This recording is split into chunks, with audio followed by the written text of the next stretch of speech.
Assalamualaikum warahmatullahi wabarakatuh. Bertemu kembali dengan saya Nurul Arhamah. Anak-anakku semua, hari ini kita masih belajar tentang nilai-nilai Pancasila dalam kerangka praktek penyelenggaraan pemerintahan negara. Kali ini kita akan mempelajari tentang nilai-nilai Pancasila dalam penyelenggaraan pemerintahan. Khususnya lagi, yakni bagaimanakah pelaksanaan nilai-nilai Pancasila dalam penyelenggaraan pemerintahan negara.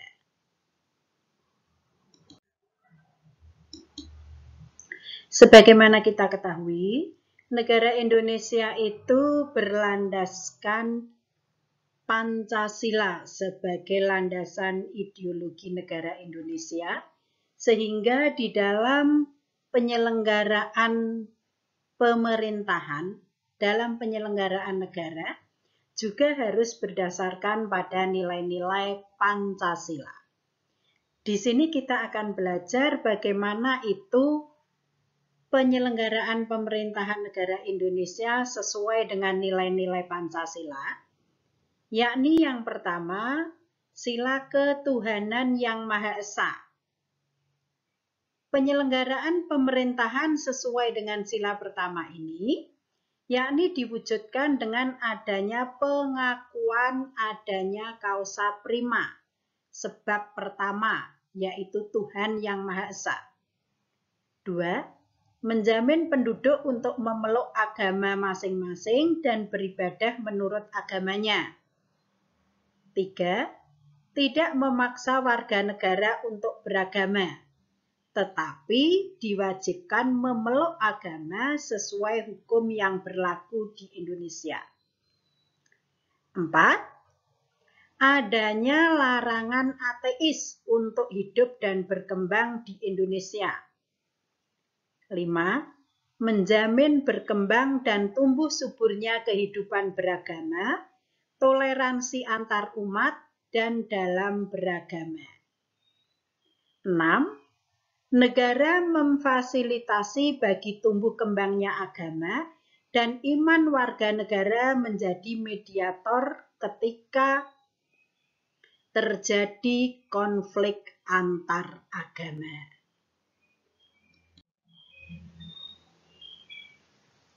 Kita lanjutkan sila kedua, kemanusiaan yang adil dan beradab. Bagaimanakah perwujudan nilai-nilai kemanusiaan yang adil dan beradab untuk penyelenggaraan pemerintahan negara Indonesia? Hal ini dapat dilakukan dengan cara 1. Menempatkan manusia sesuai dengan hakikatnya sebagai makhluk Tuhan, karena manusia mempunyai sifat universal. Masih ingat ya, sifat universal itu sifat apa? Sifat universal artinya sifat manusia yang berlaku untuk siapapun, berlaku untuk seluruh umat manusia. Yang kedua, menjunjung tinggi kemerdekaan sebagai hak segala bangsa. Hal ini juga bersifat universal, bahwa kemerdekaan itu adalah hak segala bangsa tanpa membedakan bangsa yang berkulit putih, bangsa yang berkulit hitam, bangsa yang berkulit loreng-loreng kalau ada. Yang ketiga, mewujudkan keadilan dan peradaban yang tidak lemah. Inilah perwujudan nilai-nilai dari sila kedua, kemanusiaan yang adil dan beradab. Kemudian sila ketiga, persatuan Indonesia. Nilai persatuan Indonesia ini dapat kita wujudkan dengan beberapa cara. Di antaranya 1, kita diharapkan memiliki rasa semangat nasionalisme. 2. Cinta bangsa dan tanah air. 3. Menggalang persatuan dan kesatuan bangsa. 4. Menghilangkan penonjolan kekuatan atau kekuasaan, keturunan dan perbedaan warna kulit. Jadi kita berupaya untuk selalu tidak membedakan di antara manusia, khususnya warga negara Indonesia, entah itu keturunan Jawa, entah itu keturunan Sunda, entah itu keturunan Batak. Juga kita meninggalkan adanya perbedaan warna kulit, ya, karena ini merupakan salah satu kodrat. Tidak ada anak atau manusia yang bisa pesan, saya mau lahir dengan warna kulit putih, saya maunya lahir dengan warna kulit hitam, seperti itu. Yang kelima, menumbuhkan rasa senasib dan sepenanggulangan. Inilah anak-anakku, dari Sila Persatuan Indonesia, kita sebagai bangsa Indonesia yang memang menyadari bahwa kita itu memiliki banyak perbedaan, ya, bahkan kita memiliki semboyan Bhinneka Tunggal Ika, itu merupakan salah satu wujud untuk memperkuat persatuan bangsa Indonesia yang memiliki banyak keanekaragaman dalam berbagai hal.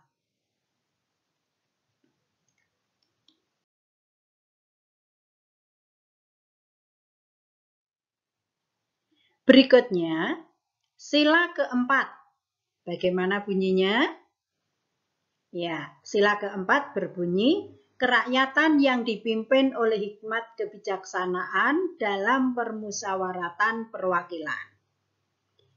Bagaimanakah inti dari perwujudan sila keempat ini dalam kehidupan pemerintahan penyelenggaraan negara Indonesia?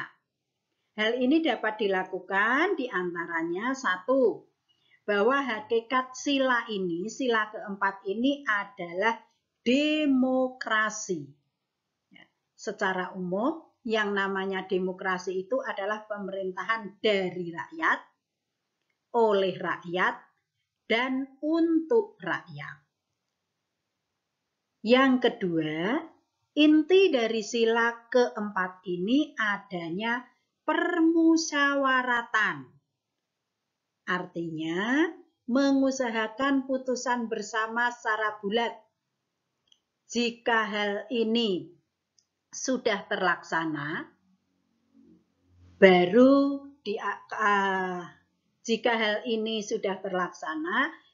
setelah itu diadakan tindakan bersama-sama untuk mewujudkan apa yang sudah disepakati ini, dimusyawarahkan ini. Yang ketiga, dalam melakukan putusan diperlukan kejujuran bersama.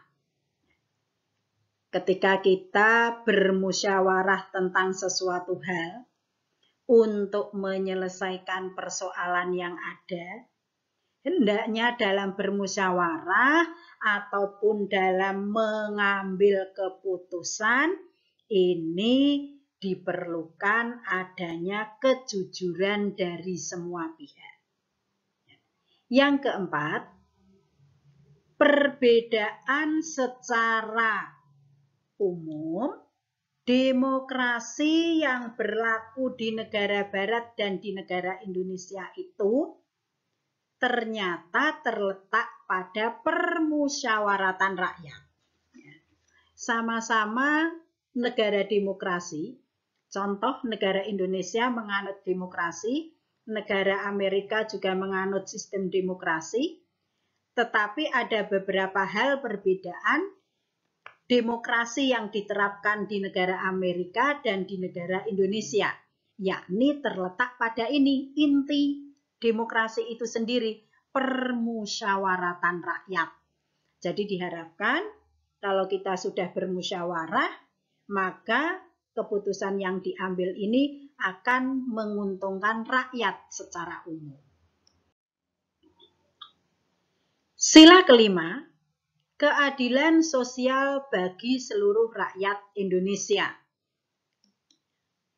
Sila kelima ini Di antaranya ada beberapa nilai yang bisa diterapkan untuk menyelenggarakan kehidupan pemerintahan negara.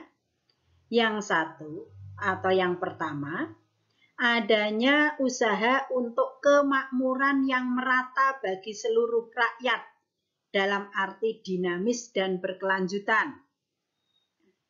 Maksudnya bahwa kemakmuran rakyat Indonesia ini bisa dirasakan oleh seluruh rakyat Indonesia dimanapun berada, seluruh lapisan yang ada, dan bisa berlangsung secara terus-menerus.